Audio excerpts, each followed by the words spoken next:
¿Cómo les va? Mi nombre es Lisandro Pellegrini, tengo a cargo el curso de Análisis Criminal y Persecución Penal Estratégica. El curso lo estamos coordinando, además de esta clase que me toca dar a mí, con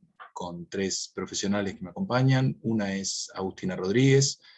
ella es docente y además trabaja como coordinadora de la Unidad Fiscal Especializada en Violencia contra las Mujeres del Ministerio Público Fiscal de la Nación. También está Santiago Navaez, que es director provincial contra la delincuencia compleja en el ámbito de la Subsecretaría de Política Criminal del Ministerio de Justicia. Y está Juana Gargaglione, que ella es directora contra la violencia institucional de la misma subsecretaría, y después estoy yo, que tengo la subsecretaría a cargo, y bueno, hemos ofrecido este curso, estamos muy contentas y muy contentos de que se hayan inscrito y de que les haya interesado el tema. A mí en particular ahora me toca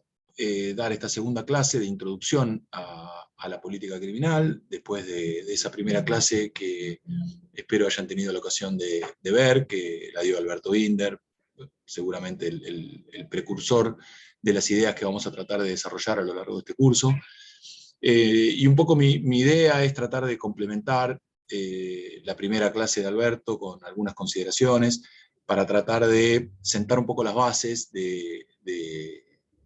los principios que nosotros queremos que de alguna manera atraviesen toda esta cursada. Ustedes habrán visto, el programa comprende una serie de emergentes y de fenómenos criminales que vamos a tratar de ver en clave de una política criminal pensada como una política pública, y a cada una de las profesoras y de los profesores que hemos invitado a participar del curso le hemos pedido que encaren sus clases con esta idea y les brinden una serie de elementos de análisis, elementos prácticos de la experiencia que cada una de ellas y de ellos tienen en su vida profesional, sobre cómo abordar desde el Estado cada uno de estos delitos o fenómenos criminales o conflictividades penales. Entonces, en este sentido, la propuesta es con esta clase cerrar un módulo introductorio que es el que abrió Alberto Binder la clase pasada, y yo voy a tratar de cerrarlo. Voy a hacer uso de una filmina, de un power que quiero compartirles para que algunas ideas queden más o menos condensadas. Y además van a tener a disposición en esta clase un par de trabajos que escribí yo, algunos vinculados con política criminal en sentido estricto y otros más ligados a la fisonomía, al diseño institucional del Ministerio Público, porque van a ver que el curso está atravesado por una mirada fiscal, por una mirada del Ministerio Público, en tanto órgano rector de la política criminal, al menos de nuestra visión. No es el único, no es excluyente ni mucho menos, pero el Ministerio Público, las fiscalías tienen un papel fundamental tanto en la planificación como en la ejecución y después monitoreo de la política criminal en nuestro país. Les repito, no son las únicas agencias, pero este curso está pensado en esa conjugación entre producción, planificación, ejecución de la política criminal, y luego diseño institucional que debe adoptar el Ministerio Público para que esa política criminal sea eficiente, sea democrática, y de alguna manera sea sensible a las necesidades de la comunidad y de las personas a las que está dirigida. Si les parece, yo voy a hacer uso directamente de lo que traje para compartirles, y a partir de ahí guiar un poco mi exposición a partir de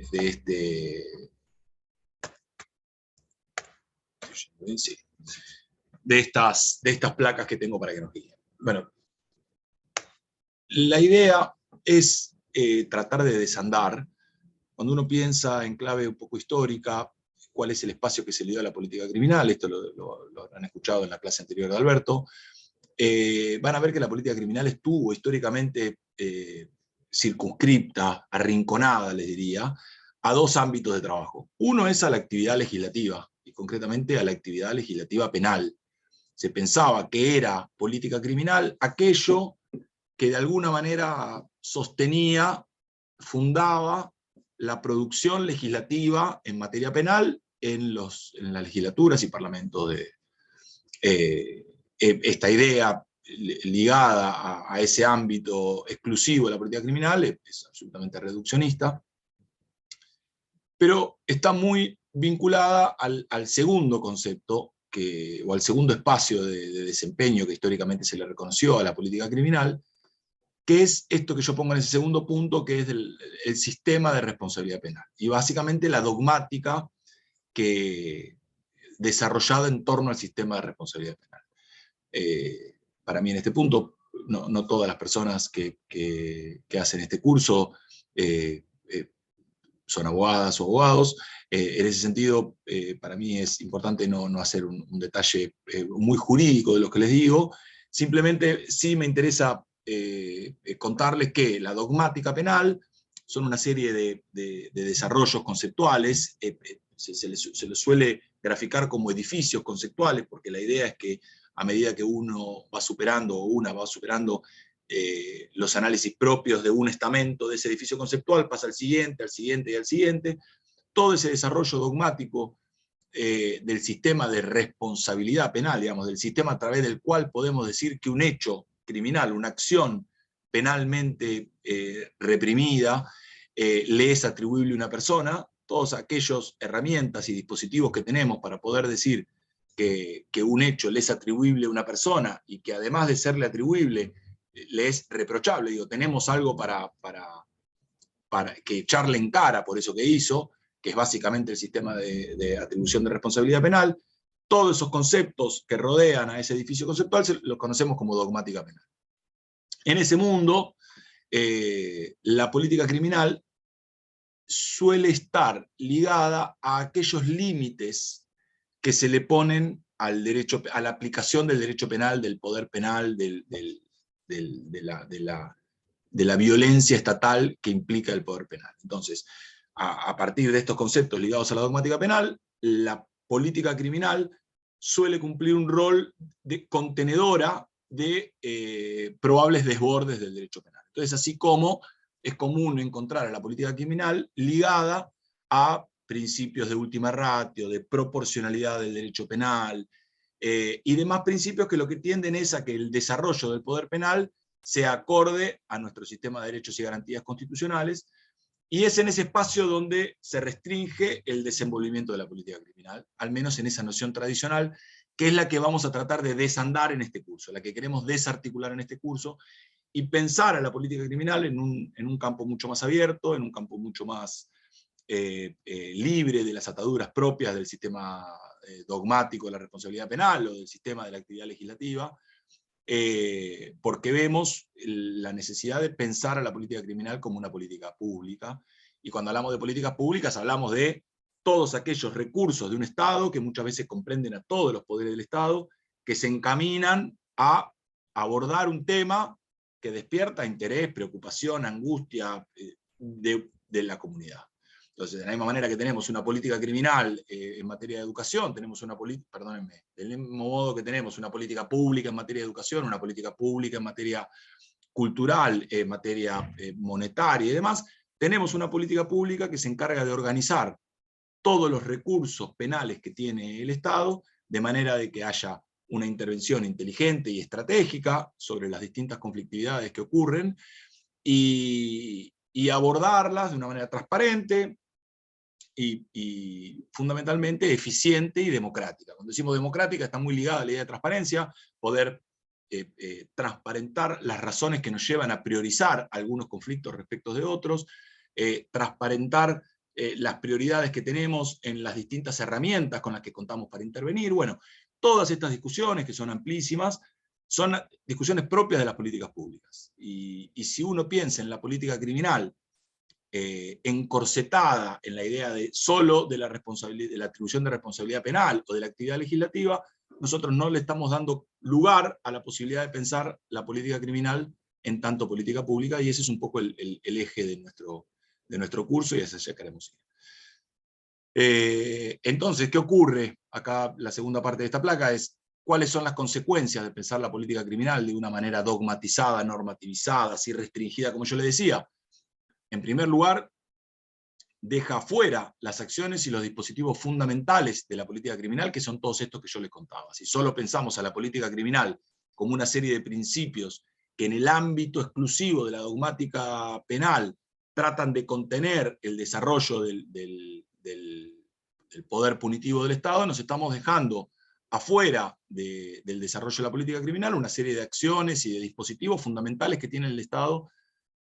para contener y abordar y canalizar conflictividades penales.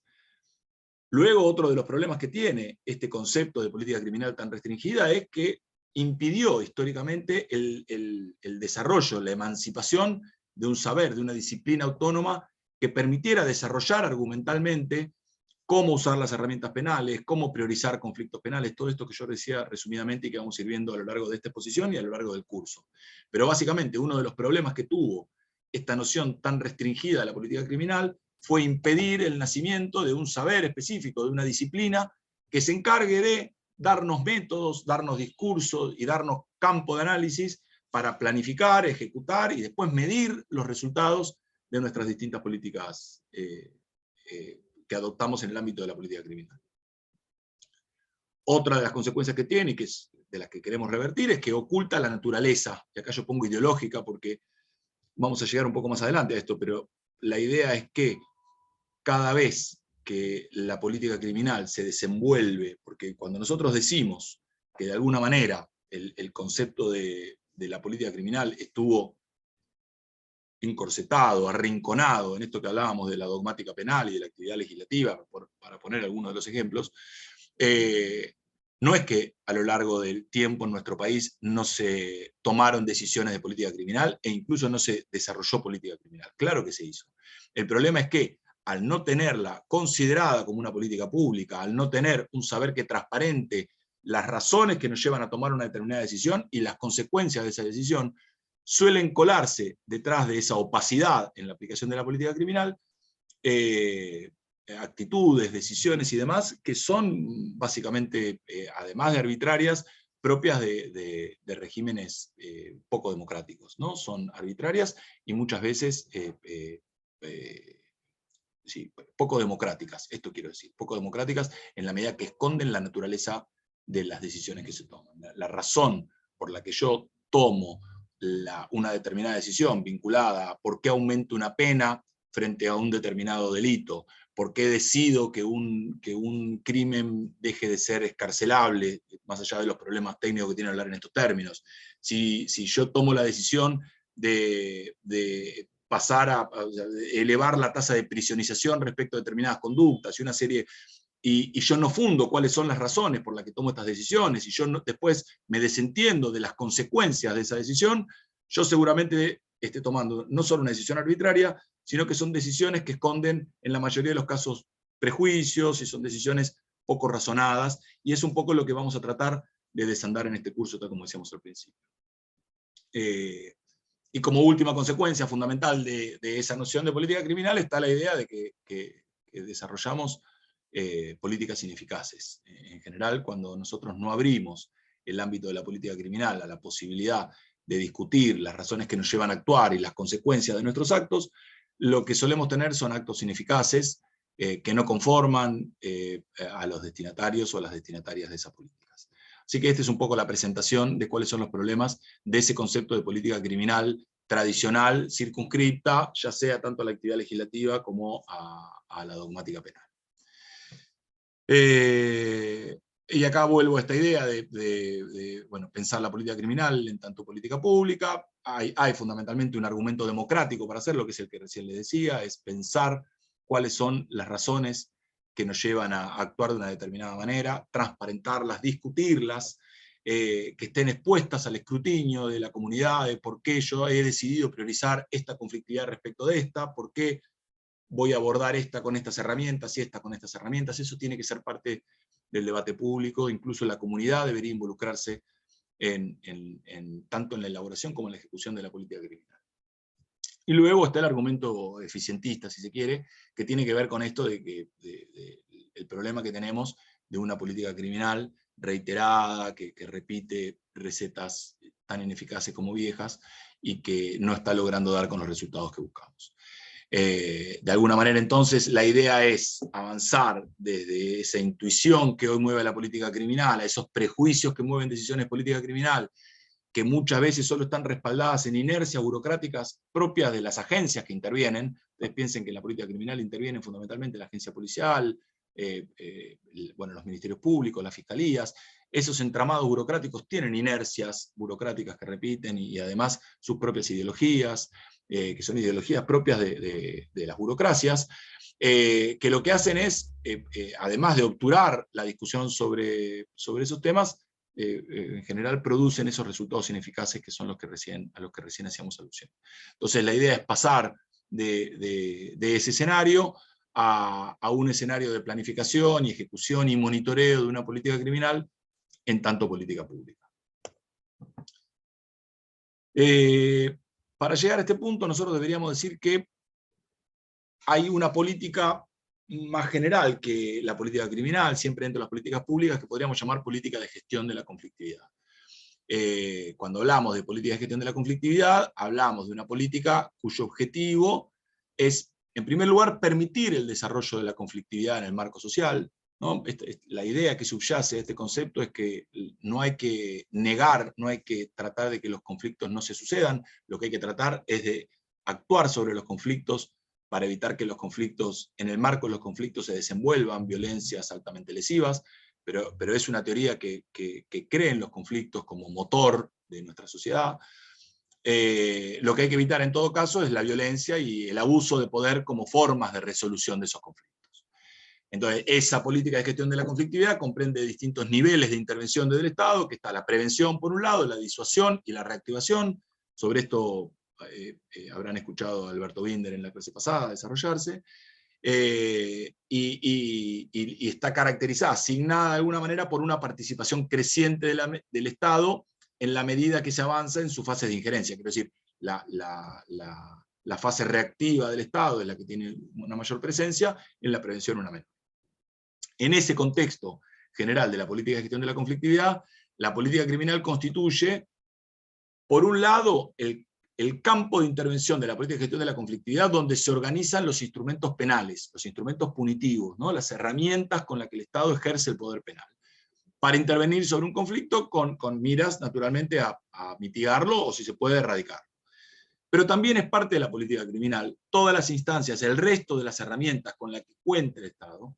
a través de las cuales se puede intervenir para impactar positivamente, ya sea en la prevención, en la disuasión, de determinados conflictos penales. No siempre hay que pensar que los conflictos penales, la solución a todos los conflictos penales es a través de herramientas penales. Hay en algunas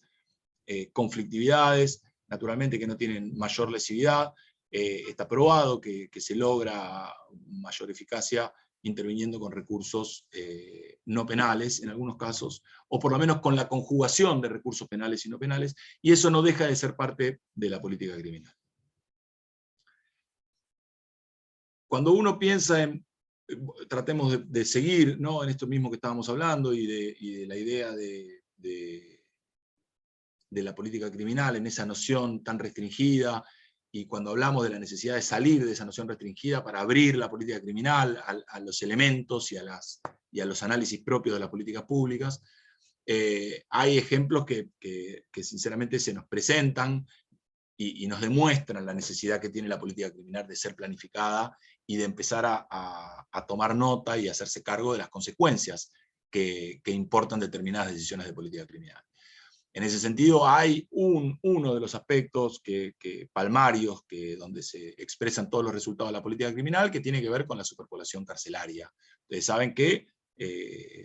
la cárcel, en la cárcel, uno tiene de alguna manera una foto muy clara de cuál fue el resultado del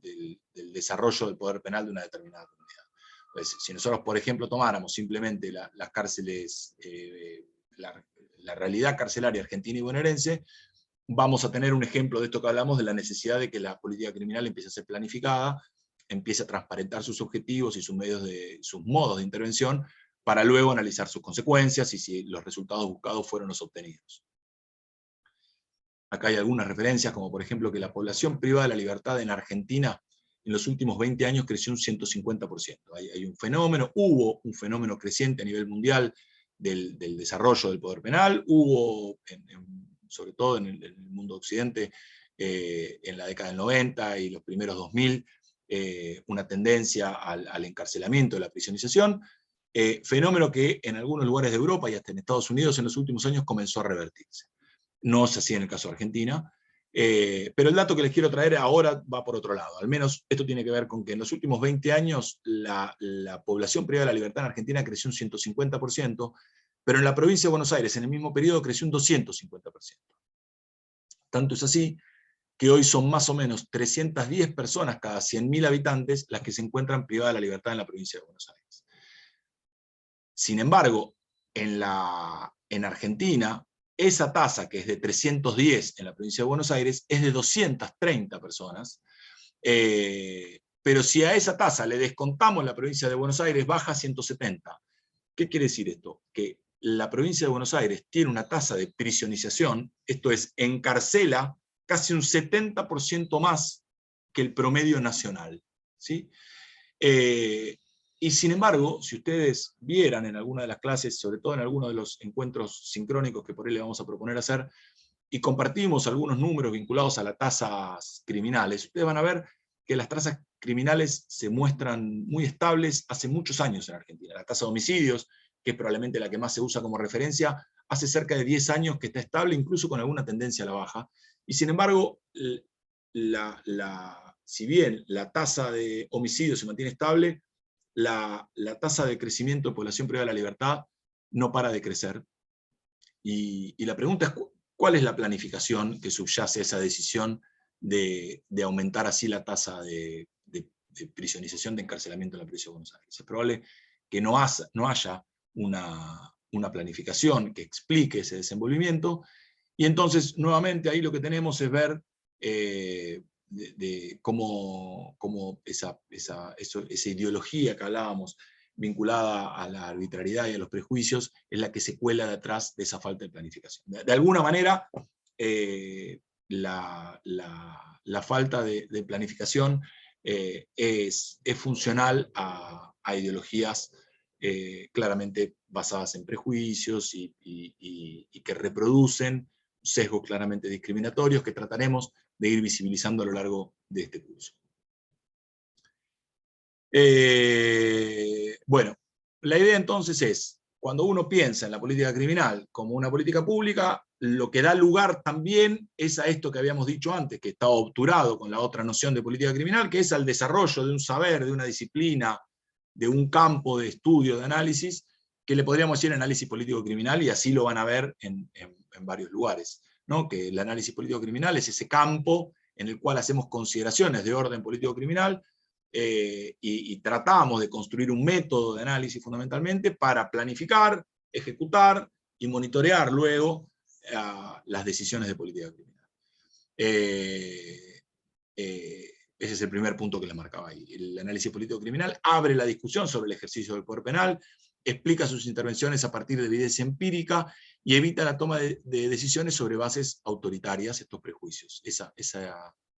esa ideología autoritaria que es la que se esconde detrás de la falta de planificación. Porque no es que, nuevamente quiero ser reiterativo con esto, no es que cuando no se planifica no hay política criminal. Política criminal hay. Después discutiremos si en la noción de política criminal implica planificación o no. Pero en cualquier caso, lo que seguro hay cuando no hay planificación son decisiones de política criminal que suelen estar basadas en prejuicios y en bases autoritarias, que son las que reproducen esos estereotipos de los que hablamos, y es la que mayormente explica los magrísimos resultados que tenemos en materia de persecución penal. Entonces el análisis político-criminal permite identificar el campo de intervención, este tiene que ver con el método que hablábamos, primero herramientas, dispositivos que nos permitan identificar cuál es el campo de intervención sobre el que vamos a actuar, luego cuáles son los contextos institucionales y burocráticos, esto que hablábamos al principio, a través de los cuales vamos a intervenir, y por último, cuáles van a ser nuestros mecanismos para medir el impacto de nuestras intervenciones. Todos esos elementos se articulan en lo que llamamos un plan de persecución penal estratégica. Y los planes de persecución penal estratégica son planes de trabajo que desarrollan los fiscales, ¿sí? Por eso la centralidad del Ministerio Público como organismo rector en el campo de la política criminal. Quiero volver mínimamente a esta idea de tres aspectos que se nombran acá en el tercer guión de lo que les digo: campo de intervención, contextos institucionales y burocráticos, y mediciones. Digo, ¿no? Nosotros, cuando simplemente quiero ejemplificar muy rápido, porque es algo que vamos a ir viendo a lo largo de toda la cursada, pero cuando uno piensa en campos de intervención, lo que está pensando es sobre qué quiero intervenir, cuáles son el tipo de conductas, cuáles, no sé si estuviésemos pensando en hacer un plan de persecución penal estratégica en materia de narcotráfico, en materia de una serie, no sé, imaginemos en el medio de la pandemia, la explosión que tuvimos en materia de delitos digitales, estafas que se dirigieron contra personas que probablemente por primera vez bancarizadas cuando cobraban el IFE. Imaginemos que detectamos que hay un crecimiento muy abrupto de estafas contra esas personas. Bueno, lo primero que tenemos que decir es, bueno, ¿cuál es nuestro campo de intervención? Bueno, identificamos que se están llevando adelante una serie de estafas a través de estos medios, contra estos destinatarios y destinatarias, que suelen ser personas bancarizadas por primera vez en su vida. Bueno, ese es el campo de intervención, la delimitación, el establecimiento del campo de intervención, y cuáles son las herramientas con las que vamos a definir ese campo de intervención. Ahí se usa un concepto, Alberto Binder habla de regularidades, que lo que buscamos ahí son conductas que se rijan por un determinado patrón, conductas que sean paradigmáticas del tipo de conducta que estamos sobre el que estamos tratando de intervenir. Luego tenemos que pensar los contextos institucionales y burocráticos. ¿Qué quiere decir esto? ¿Cuáles son las agencias a través de las cuales vamos a tratar de intervenir? Fiscalía, policía. ¿Tiene la policía un área especializada en delitos informáticos, en intervenciones tecnológicas? ¿Tenemos en las fiscalías áreas especializadas? Si no las tenemos que crear. Conocer exactamente los entramados burocráticos e institucionales a través de los cuales tomamos nuestra decisión, porque nosotros podemos tener muy analizado el campo de intervención, pero si luego las herramientas mediante las cuales vamos a llevar adelante nuestras intervenciones no están bien estudiadas, es probable que tengamos enormes distorsiones en la aplicación de las recetas que pensábamos que podían incidir favorablemente en este tema. Y por último, medir el impacto de nuestras intervenciones. Medir durante la ejecución y luego, con objetivos muy claros, para saber si lo que buscábamos lo hemos logrado, y en este caso, por ejemplo, hemos bajado la tasa de personas estafadas a través de medios electrónicos. ¿Sí? Ahí ustedes habrán visto. Y esto es un poco lo que yo les decía. En el campo preventivo, imaginemos de estafas virtuales, se empezaron a tomar una serie de recaudos informáticos para evitar que una persona que había robado alguna clave y demás a través de un engaño a un usuario bancario fuera y sacara un crédito. La manera de prevenir esos delitos estuvo ligada a poner algunos requisitos más para obtener algún crédito, que probablemente fue en desmedro de la plena digitalización con la que antes se hacían los trámites bancarios, pero permitió que fuera más difícil sacar un crédito con la clave de una persona que yo había logrado sacarle mediante un engaño o una extorsión o lo que fuera. Bueno, lo que quiero decir es el ejemplo de la inflación de crímenes en entornos digitales de la pandemia sirve para pensar esto de lo que hablamos. Hay algo vinculado, por último, que me interesaría contarles, que tiene que ver con el Ministerio Público Fiscal de la Nación, porque van a ver que de los 12, cuando el curso se llama Análisis Político Criminal y Persecución Penal Estratégica. En el análisis político criminal, todo lo que veamos va a estar muy ligado a esta idea de pensar la política criminal como política pública, pensar un método para analizar nuestras decisiones criminales, seguir pensando todos los resquicios que hay de política criminal todavía en otras disciplinas, la dogmática penal, mucho de la criminología, el derecho procesal penal, todavía se sigue pensando ligada a la actividad legislativa. Bueno, es toda esa primera parte que hemos discutido hace un rato, y por otro lado, lo que tiene que ver con los ministerios públicos, las fiscalías, como órganos fundamentales en el desarrollo de la política criminal. En este segundo campo, vamos a usar de referencia mucho el Ministerio Público Fiscal de la Nación, sobre todo porque en el Ministerio Público Fiscal de la Nación hay un periodo de tiempo que son más o menos yo les diría del año 2007 a 2017, hay una década donde el Ministerio Público Fiscal de la Nación realmente se encaminó a ocupar ese lugar central en la producción de política criminal. Y hubo una serie de pasos institucionales que tuvo que dar para poder ocupar ese rol central, porque no es cuestión de que decidamos que los ministerios públicos fiscales lo adopten. Adoptar ese rol y ponerse en ese lugar central de la política criminal implica dotar al Ministerio Público Fiscal de una serie de condiciones, de requisitos y de aspectos sin los cuales no puede ocupar ese lugar central, aun cuando su titular esté dispuesta o esté dispuesto a ejercerlo, y aun cuando tenga en su cabeza posiciones muy parecidas a las que venimos discutiendo, de una política criminal asociada a la política pública y demás. Si el Ministerio Público, en tanto institución, no tiene herramientas para poder desempeñar ese rol, no lo va a poder hacer. El primero de esos aspectos que me interesaría señalar tiene mucho que ver con la independencia, ¿sí?, de los ministerios públicos. Y cuando hablamos de independencia, siempre caemos en una especie de trampa, que es pensar en la independencia de su titular, o en la independencia del Ministerio Público respecto de los otros poderes del Estado y demás, cosa que naturalmente es cierta, está regulado en las distintas constituciones. En el caso del Ministerio Público está federal, está muy claro en el artículo 120 de la Constitución Nacional. De hecho, desde el año 1994, desde la reforma de 1994, el artículo 120 de la Constitución Nacional habla del Ministerio Público Fiscal como un órgano independiente, con autonomía funcional y autonomía financiera, y la misma Constitución le dio por función promover la actuación de la justicia en defensa de la legalidad y de los intereses generales de la sociedad. Sin embargo,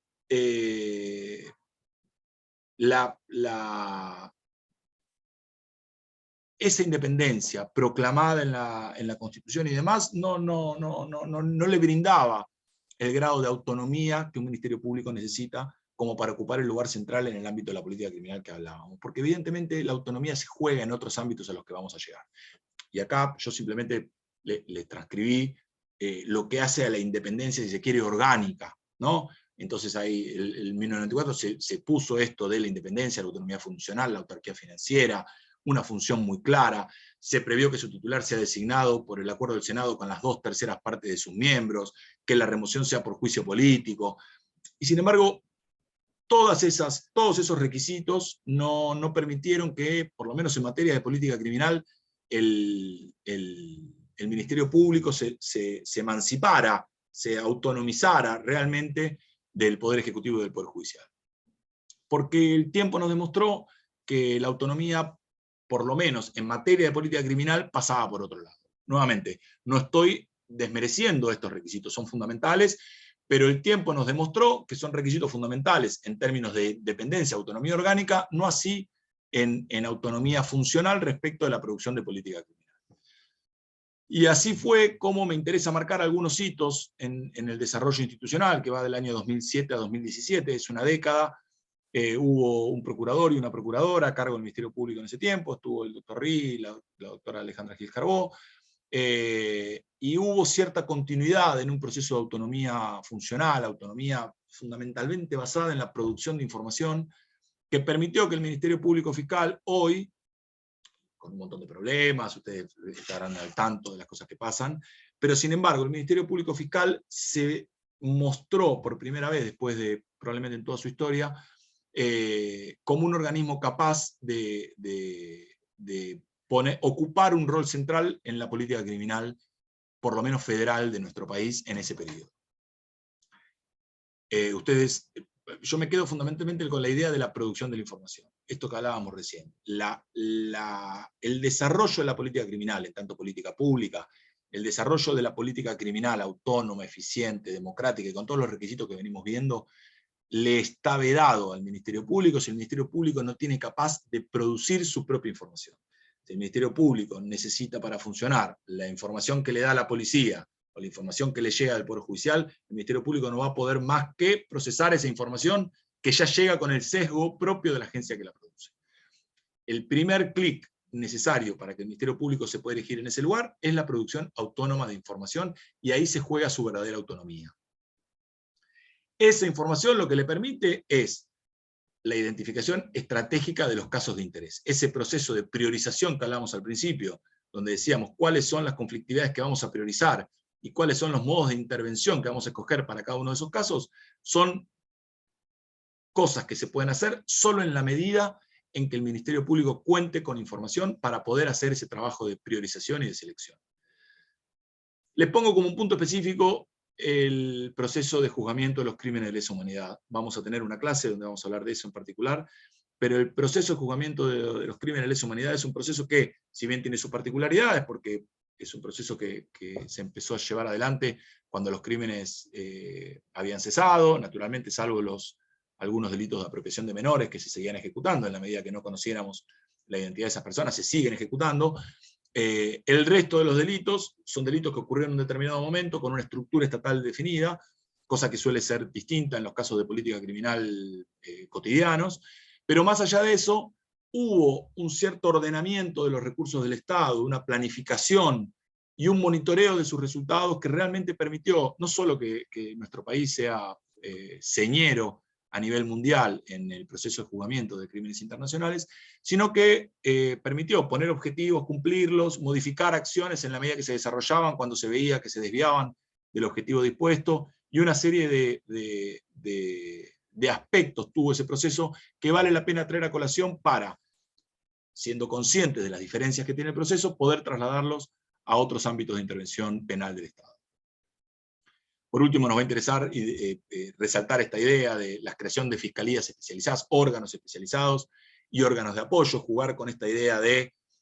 fiscales que van a trabajar, hay fiscales territoriales y fiscales especializados. Los fiscales especializados apoyan a los fiscales territoriales en determinadas materias, son aquellas materias que el Ministerio Público identificó como prioritarias en su política criminal. Ahí vamos a tener la criminalidad económica, la narcocriminalidad, la violencia institucional, la violencia de género, la ciberdelincuencia, la trata de personas, lesa humanidad, como hablábamos. Entonces hay un juego muy virtuoso entre fiscales territoriales y fiscales especializados, que también lo vamos a ir viendo a lo largo de este curso, y que fue también uno de los requisitos que permitió el desarrollo de distintos planes de persecución penal estratégica en esa década del Ministerio Público Fiscal, que a mí me parece que le han dado una verdadera emancipación en términos de producción autónoma de información y de posicionamiento en un lugar central de la política criminal de nuestro país. La última viñeta, el último guión que ven ahí, tiene que ver con que todo ese desarrollo se hizo antes de que una ley lo consolidara, y luego fue por esa ley, que es la actual Ley Orgánica del Ministerio Público, cristalizado, y hoy son todas herramientas que el Ministerio Público cuenta por ley. Y a lo largo de este curso vamos a tener a distintas personas que hoy trabajan en el Ministerio Público Fiscal, varias de ellas, y nos van a traer su experiencia y su conocimiento sobre la manera de abordar los fenómenos criminales y las conflictividades que abordan diariamente desde sus trabajos, para poder discutirlo en esta clave. Yo con esto voy a ir cerrando. Para mí era importante cerrar la primera clase de Alberto, tratando de poner en limpio estos conceptos y de poder compartir, por un lado, esta noción vinculado a plantear la política criminal como una política pública, ser conscientes de que la falta de planificación esconde en la mayoría de los casos una ideología autoritaria respecto a la manera de perseguir y abordar determinadas conflictividades, tratar de desarrollar un método de trabajo que nos permita identificar los campos de intervención y las herramientas y los dispositivos con los que vamos a intervenir, y luego medir el resultado de nuestras intervenciones. Y por último, pensar al Ministerio Público Fiscal como un órgano rector en esta materia. Yo les quiero agradecer, nos vamos a estar viendo seguramente en distintas instancias sincrónicas y probablemente en alguna más no sincrónica, y yo estaré haciéndole presentaciones a cada una de las clases en las que van a participar docentes invitadas e invitados, y estaremos en contacto por todas las vías de comunicación que la Universidad Nacional de Quilmes nos ofrece. Les mando un saludo y nos vemos pronto.